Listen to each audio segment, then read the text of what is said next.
Let's get into some seeds, y'all. We're going to talk about clones versus seeds, guys.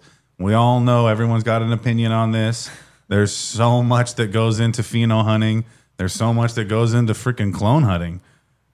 Where do you start, man? Because me, I've been a clone guy. My entire career, I didn't take time to pop seeds. I let the other people do the hard work. Now, Canagro, you've done the hard work. I'm not calling you Paul and Chucker, but I'm saying you've definitely put your time in with the breeding. So, give me the pros and cons. From seed to clone? Well, I mean, anyone who knows me knows that my favorable option is a seed.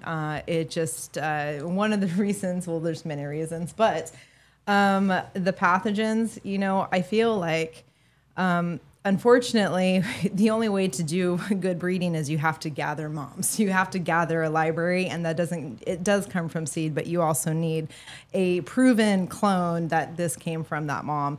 But in my experience, it doesn't matter who I've gotten the clone from. If anyone says it's clean, I don't believe them, because it's not clean. Because I've ruined enough rooms to know that you just always treat it like with the R&D. So whenever you get a clone in, you got to have a hold space, a quarantine room. You got to make sure that you're treating it with whatever your IPM standard is. So for me, seeds is just a no-brainer because you're not getting any of that.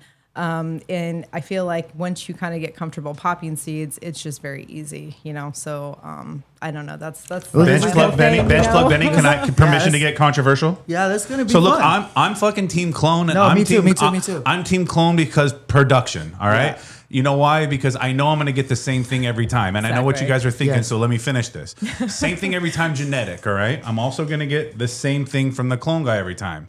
And unfortunately, I'm probably going to get the same pathogen or a bug every time, okay? But this is where your gardening technique comes in. If you can handle any bug or any pathogen, then it's okay to take any genetics. No. So, I mean, so where I'm going to come in is like commercial side, in-house, right?